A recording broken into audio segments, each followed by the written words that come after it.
Now, across Texas, the issue is. I'm Stephen Dial in Dallas. I'm Rudy Koski in Austin. And I'm Greg Grugan in Houston, and this is Texas, the issue is. Well, the runoff dust has settled, and House Speaker Dade Phelan keeps his seat. He rides to a victory, slim victory, but a victory nonetheless over his rival, David Covey. It will go down as one of the most, if not the most, expensive House races in state history. I talked one-on-one with the new GOP chair for the Texas GOP, Abraham George, about the fight ahead in 2025. House District 21 is not for sale. Yeah. The Texas politician with the biggest target on his back, House Speaker Dade Phelan, was victorious in Tuesday's runoff over David Covey. We accomplished something great here. This fight is not over to save our state. Angered by the impeachment against him, Attorney General Ken Paxton, Lieutenant Governor Dan Patrick, and former President Donald Trump made taking down Phelan their top priority. Folks outside this district can't vote. I mean, they can endorse, but they can't vote. I spoke to the new Texas GOP chairman, Abraham George, about the upcoming session. We're expecting a great conservative session, regardless of if Dade Phelan's going to be the speaker or not. I don't think he will, but he announced he is. So, do you think he will have the votes to be able to be the next speaker for the next session? I don't know. Here's the thing. The party have two major things. One is we need to have a speaker chosen from the Republican caucus, not with the Democrats. And the other is we cannot have any Democrat chairs. So we're going to fight for that. Anyone who is willing to commit to that, party will back them and say, stay out of this race because they're doing what the party is asking them to do. But if Dade Phelan or anyone else goes out and find other Democrats and bring them over and say, hey, I got the support now, we're going to go do this. We're just going to say, no, that's not going to work for us. Let's be clear. Lieutenant Governor doesn't like Dade Phelan. Attorney General Ken Paxton doesn't like Dade Phelan. You supported his opponent, David Covey.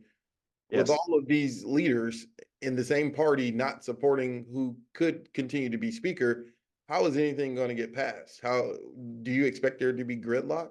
Enough of them signed the contract with Texas. I think it's like 21 or 22 or something. Along with them, with the Freedom Caucus, I think there's plenty of people on our side. I don't think Dade Phelan gets to kill everything we want, especially Dan Patrick on the other chamber. He's going to push for it. It's going to be an interesting one for sure, like you said. Yeah. Governor Abbott secured the needed number of House votes that he needs to pass through what he calls education savings accounts. Some people say school vouchers. Why is this a priority? Why do you think using public dollars for private education is something that Texans want? You're bringing competition to the market, which brings quality up. So that's the idea. It's not going against public education, especially in some areas. I live in Collin County. We have some of the best ISDs out there. So it's not, I don't think they're going to lose a lot of kids. I think, like Wiley ISD or something, they're probably going to gain some children coming over from some other ISDs like Dallas or something like that. So I believe it's just opening up. It's not going from everything going from public to private. It could be going from one public ISD to another public ISD as well. So it's just empowering parents at this point because it come to that point, mainly because of ISDs were not doing what they're supposed to. I know when I talked to Governor Abbott about a month ago, he said he believes the best deal was on the table and they may not get that in 2025. And correct me if I'm wrong, I mean, you're a supporter of public schools.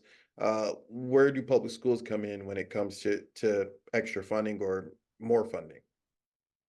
Well, there are areas in public schools that needs more funding directed at like teachers and like school supplies, things like that. But a lot of that is going away from education to bureaucrats and the other areas where it's very bloated.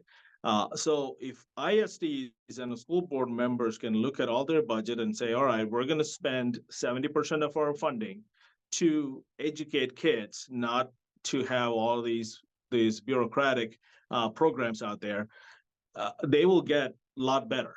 It's just a simple math. It's a simple business decision they need to make. All right, for that interview, guys, my word is evolution. Rudy Koski, what's your one word? Clothespin. All right, Greg, what about you? Stephen, my word is Kool-Aid, drinking it and serving it. All right, the Fox Texas Trio. We'll be back to discuss after this break.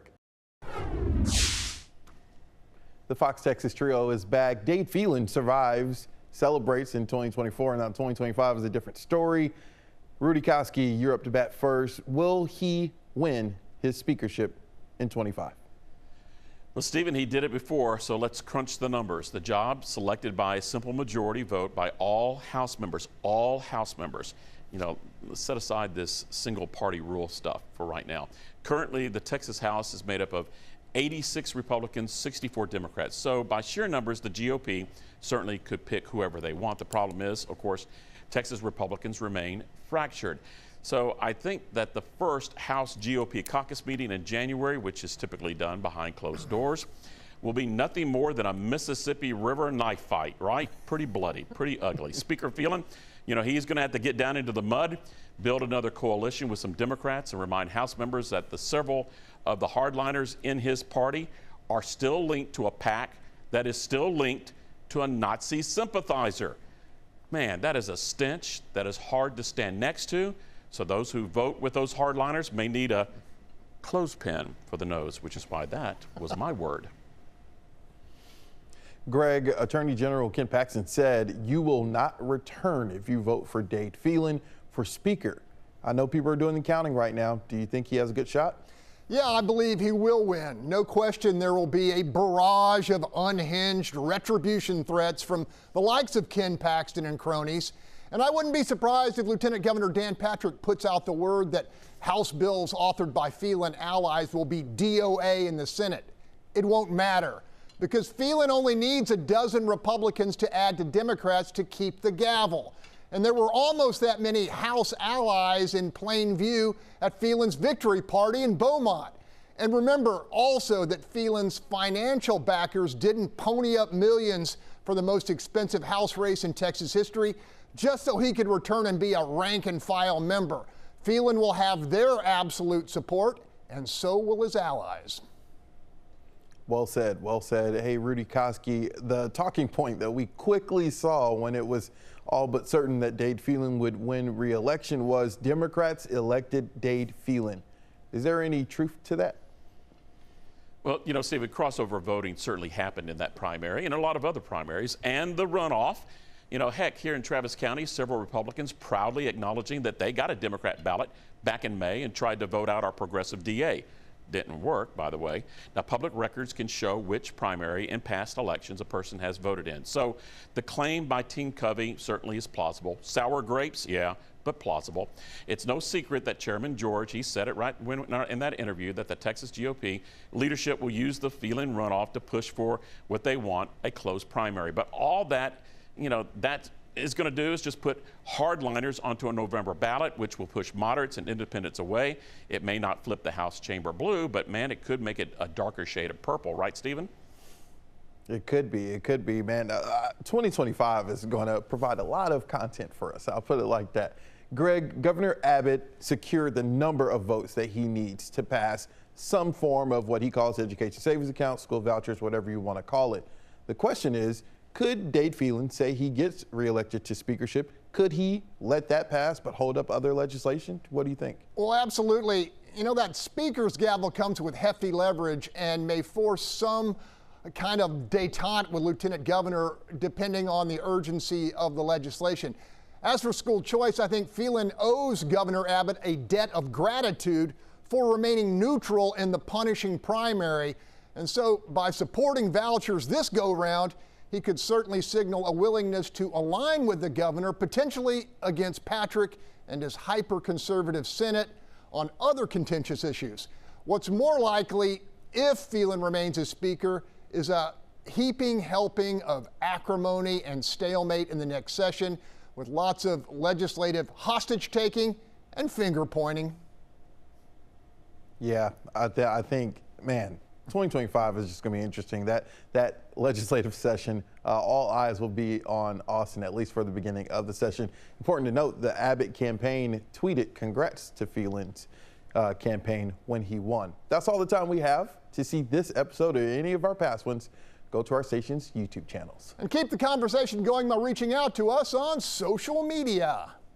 The focus now turns to November and the issues that will make for a politically hot summer. So we'll see you next week, and let us know what you think the issue is.